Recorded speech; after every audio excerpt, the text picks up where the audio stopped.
all you magnificent bastards. I am here with a game called Once Upon a Hallow's Eve. Now, I had this game for like 2 days, and I really like it right now. I just finished one ending. I got this from school, by the way. I won $10. And I was eating chocolate. But I won this achievement for the ending with Victor. And now I am wanting to do Vern. I call him Vern. That's what I think his name is. Sorry if it's not very, the camera's not very,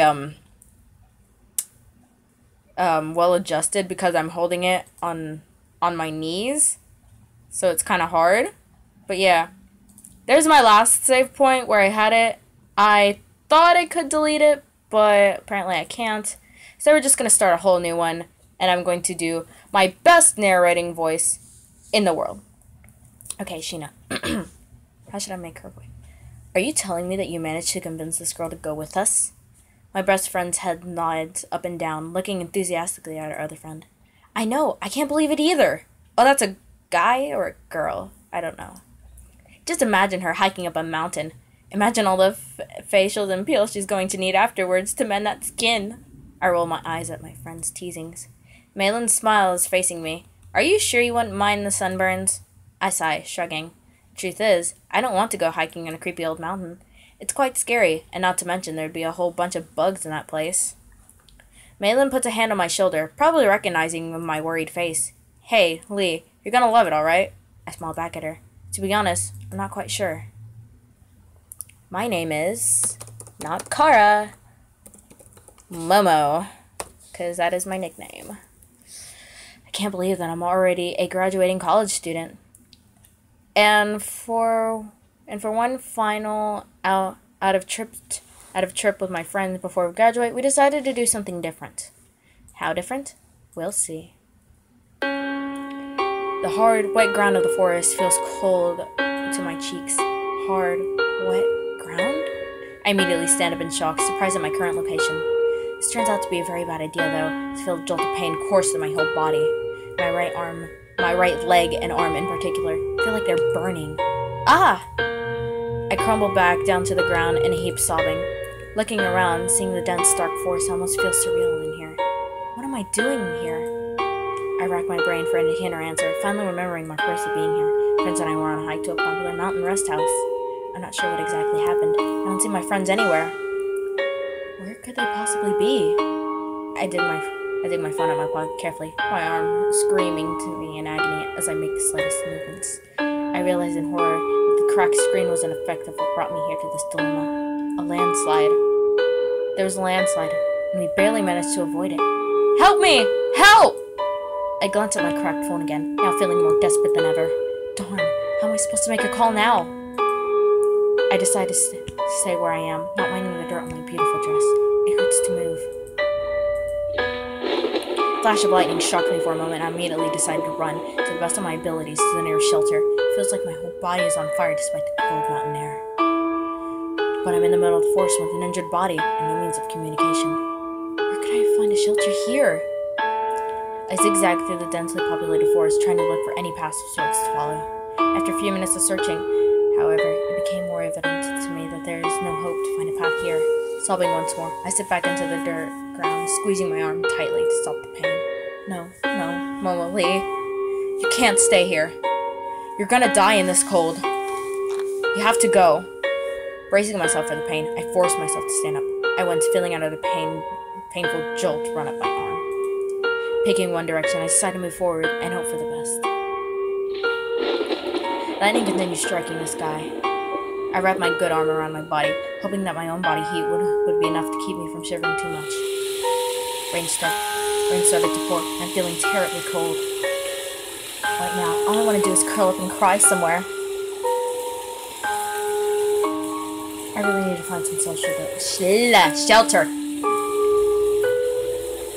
I walk hopelessly for about an hour. I notice the picture of the mountain up ahead. It looks really ancient. I may even be haunted. Should I risk it? I picked risk it last time, so I'm not gonna risk it this time. I already know what's gonna happen, but I'm not going to do that. There's no way I'm going in there. I bet I can find another shelter if I look hard enough. I walk away from the house, determined to find something that looks a lot less scarier. I keep looking around, even trying different directions. After walking hopelessly for an hour, I noticed that this pretty-looking mansion up ahead. What? It's the mansion again. How could that be possible? Should I take a risk? There's no way I'm going in this. We're gonna find a lot less scary. Keep on being in different directions. Walking hopelessly. Is the mansion again? How could that be possible? Okay, so I have to risk it now. I got no choice. I have to seek shelter tonight, or else I'm going to die from this cold. I limped towards the mansion, trying my hardest to calm my nerves. It's a pretty hard thing to do, especially when half your body is screaming in agony. Don't worry, Mama. You can make it. Despite looking very ancient, I'm starting to believe that there's actually people who are living in this place. The grass seems to look thin. There must be something, right? I craned my neck and looked to peek inside the vast door. To my surprise, something blue-looking suddenly starts darting somewhere nearby. What was that? My voice may be drowned out by the rain, but there's enough fear in my own voice. I look around. I turn around, looking for the place where I saw the blue thing. For my, I don't know, a vision. I see it again. A flame. I don't know if I can see it well. I'm probably just gonna hold it like this until my arms gets tired of holding it. Okay. A bluish-looking flame. What? My voice shakes in fear, and I once again realize that I'm alone in the dark and creepy forest. I feel tears well up in my eyes as I start running towards the mansion, panicking now. I want to scream for the door to be open, but I'm too scared for everyone else hearing me. Running my fingers through my hair, I try steadying my breath before knocking 3 times on the opening doors. Hi! Hello! It's not like I played this for the first time, but hello! I aim it right there. I don't think you can see it, though. So let me... There.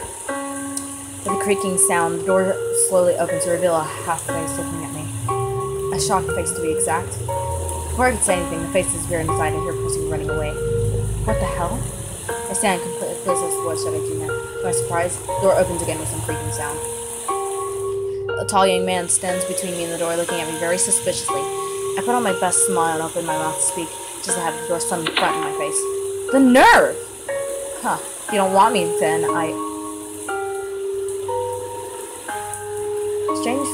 Strange flashes of blue darted on my vision again, and I find myself desperately knocking on the doors. What do you want? Please! Please, let me in! I'm not doing that. Please! You have to let me in! Please! The young man opens the door and looks suspiciously down at me. Staring at him, I couldn't tell he has no plans of letting me in whatsoever. My heart sinks like lead when the completely different situation starts dawning on me. What did I do to deserve this? I see the young man open his mouth before he can say anything. Everything turns black around me. I wake up to the feeling of warm, fluffy blanket, so unlike the cold, damp feeling I just experienced in my dream. Feeling a soft cotton on my bed underneath me, I sigh. Oh, thank goodness. It was just a dream. The scary forest, the rain, the blue flames I saw.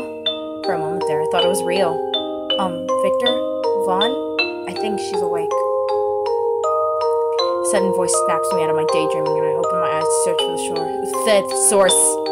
Oh, he's so cute! Why is he so adorable? Not in that, like, oh my goodness, he's so cute, I want to date him. Not in that kind of cute, but just like in the adorable puppy cute.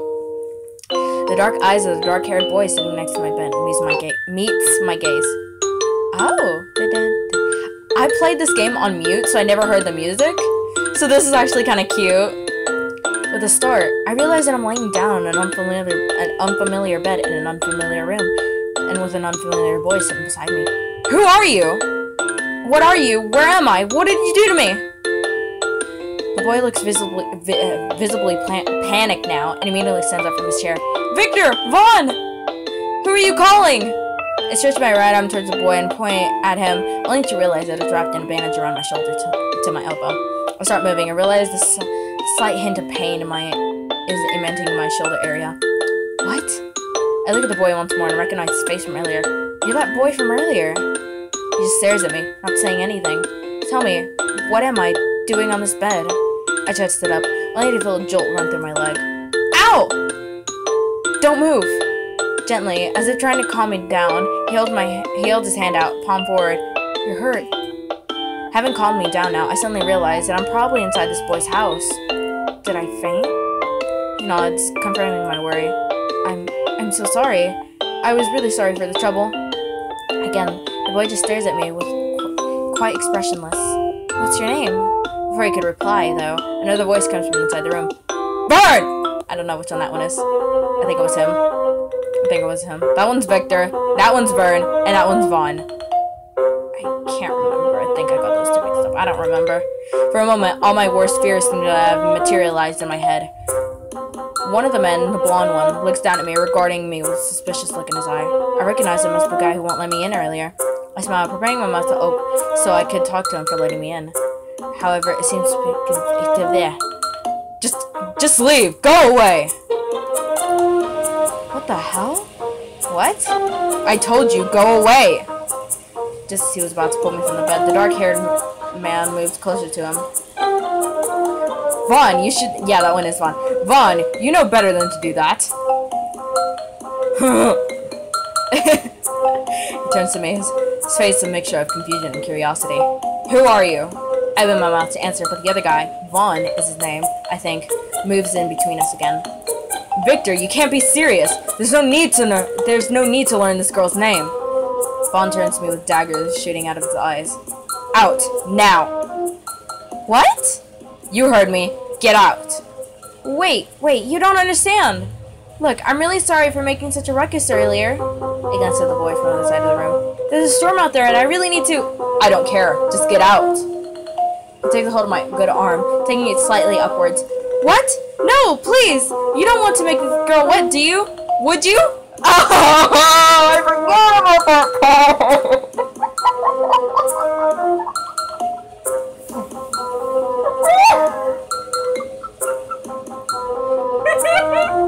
Their faces, though! They seem so in shock at what I said! Oh god, I love it!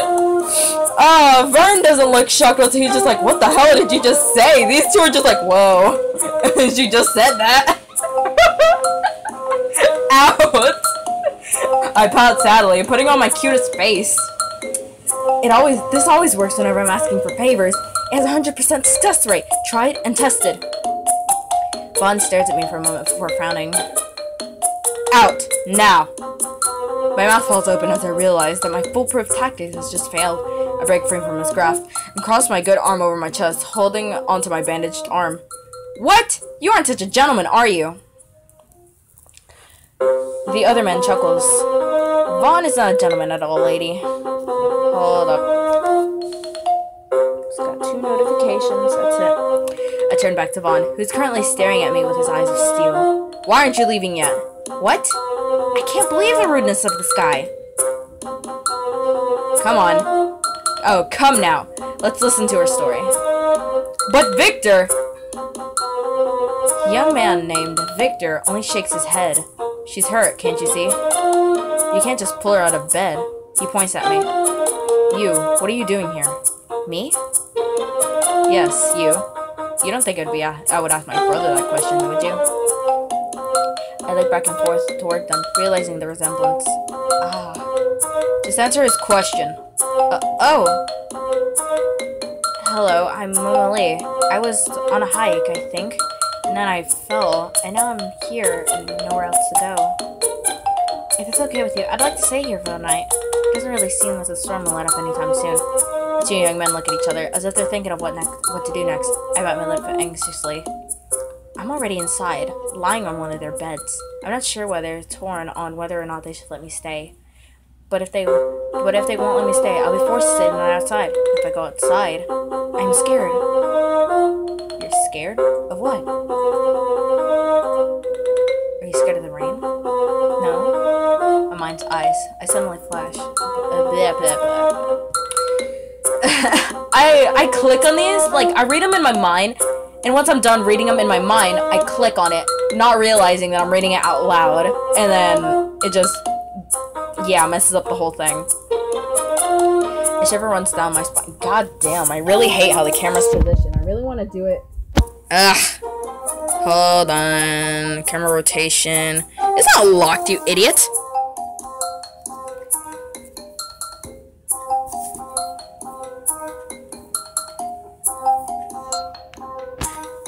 It won't let me rotate it. That's the point. I want to make the enable flash. What are these? Oh, they're filters. That's cool. I can make it real spooky and crap. Weird. I'm just gonna leave it normal for now. That's the chat. Shoot. I don't know how to make it go sideways, because it won't go sideways, this stupid phone. So just have to hold it like this, and hope for the best. Whichever one's down my spine is a remember earlier. It counts from earlier. I'm scared of those blue things. Blue? The two men suddenly glance at each other with a frown on their face. What do you mean, blue? I saw some blue things outside. I'm scared. Victor closes his eye for a moment, breathing deeply. Vaughn, on the other hand, keeps his arm crossed in front of him, looking extremely annoyed. I decide to ignore him for now, making a mental note to get back at him later. The older man opens his eyes, narrowing them at me a bit. Fine. Vaughn's eyes widen in surprise. You're allowing her to stay here? Vaughn, stop being such a meanie. Victor, don't tell me this girl doesn't irritate you. I make another mental check to totally get this guy back as soon as I can. God damn it. I can't seem to get the camera positioned how I want it to be, so keep it like that and hopefully you can see all the characters right now. God, he's so freaking adorable! I didn't notice they blinked either, so that's... Victor looks at me up and down, smiling. She's soaking wet. Let her stay for the night. After all, she's already in bed. But Victor... Suddenly, the younger boy from across the room runs behind Victor and looks at him with panicked eyes. Victor smiles and pat him in the head. Vern, it's okay. The boy, Vern, whimpers and looks back at me half pouting. Vaughn shakes his head, looking disgusted at the turn of events. Whatever. With another roll of his eyes, Vaughn stomps out of the room, looking quite pissed. I smile at Victor. Thank you. That's right. You were just in time, actually. Just in time for what? Dinner. Oh. If you could still spare the energy to walk, I'd love if you ate dinner. Okay. I thought it's like, I'd love it if you ate dinner. I'm like, what? Wow, thank you. But I wouldn't. Wow, thank you. But I wouldn't want to intrude on you guys. What? I mean, you already fixed me up, so I shrug, pointing at my bandages. No, it's okay. I insist. It's my own recipe, so I'd appreciate it if you'd give it a taste. And besides, I was a medical student. It's my job to take care of the injured. Oh, he's a medical background. That's good. You sure it's okay? I really don't want to disturb you guys too much. Of course. I turn to Vern. He smiles. Vern, please. Vern helps me get out of bed and assists me as we walk out the door. He barely looks at me though, let alone speak to me. I suppose he's a really quiet kid. I look around and wonder in amazement at the way of house. I say house, even though mansion would be the most suitable term. If there's one thing I know right, that's mansions and antiques. Dirty old paintings hang on dusty walls, making everything look like a mini palace. We walk through a large, vacated room with a beautiful chandelier above. Come to think of it, I think this place could have been a private office once. The four of us continue walking inside the house, and I realize how hollow and devoid of life the whole place seems. Here are the three young men who seem to be at the peak of their lives, living a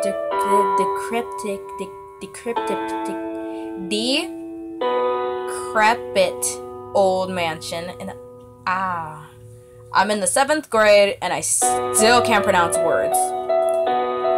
Something about this strange setup gives me chills. I glance at the three of us walk. They don't look any different or even dangerous though, especially Vern. The boy looks like he can even hurt a fly. Finally, we arrive at the long dining table. To be honest though, it looks like nothing like a dining room to me. Shelves of books lined up to the wall aren't helping either. This table near the window is creepy. I can almost imagine someone sitting there watching everyone as they ate. Victor tells us to take our seats wherever we want, and I end up sitting across Vern and Vaughn. Victor sits across from us. After a bit, he stands up to leave. I try to look questioningly at the two young men, but Vern won't meet my gaze, and Vaughn is looking at me too sternly. I sigh. I just close my eyes. Victor returns after a few minutes with a tray of food. He starts serving us quickly, much to my surprise. Oh, thank you. He smiles as he hands me a napkin. Can you eat without help, or do you need one of us to assist you? I feel embarrassed, with blush creeping on my face. Oh no, I'm fine. I can eat with my left arm, don't worry. Alright, if you say so. After you finish setting the table, we take a sip of our soup. Wow, you made this? It tastes wonderful. You think so? Aw, shucks. It's not bad. Not bad. Oh, wait, no! Oh, I didn't look at the names. I roll my eyes at the other guy's comments. It tastes really awesome. Turning to Victor, I smile. Oh, he's blushing. I just noticed, like, right here, he's got red cheeks. I don't know if you can see it, but he's got, like, red. Right there, I think you can see it. It's a good thing it's you who's cooking, not anybody else. I feel daggers go straight to my soul as Vaughn staring at my gaze meets mine. I don't know if anyone would be able to not learn how to cook when they're always assigned kitchen duty. Well, there's some people like that. I'm not just some people. He loves cooking. He loves cooking, that's it. Hey, you love my cooking, don't you, Vern? It's not bad. Victor chuckles softly. The lure of the conversation gives me the opportunity to ask him about something that's been bugging me for a while. I was just wondering, what are you three doing here? Music stopped. It changes. We'll just save it for the next video. Oh crap. We'll just save that for the next video. To be continued. Let's just overwrite this one. Yes, I will. To be continued. 22 minutes. Wow. Yes, I would like to quit. If you want to know more, I might upload another video about League maybe later today, and I will probably have my friend Red playing with me, so that's going to be fine. That's going to be fun. I'll probably messing up the camera because I'm reaching over here while at the same time doing this, clicking away. So if you want to see that, go ahead and see it, because I'm probably going to post it if Red wants to play. But yeah, so I'll see you guys later. Peace out. Or, hold on. Yeah, keep forgetting. Okay, so I want to end it right on the spot. But when I click the X, I'm expecting it to be over, like, just like that. But then I remember that you have to, like, are you sure you want to end the stream? I mean, like, people want to laugh at your failure. Like, are you sure? Yes, I'm pretty sure. So, now, I'll see you guys later.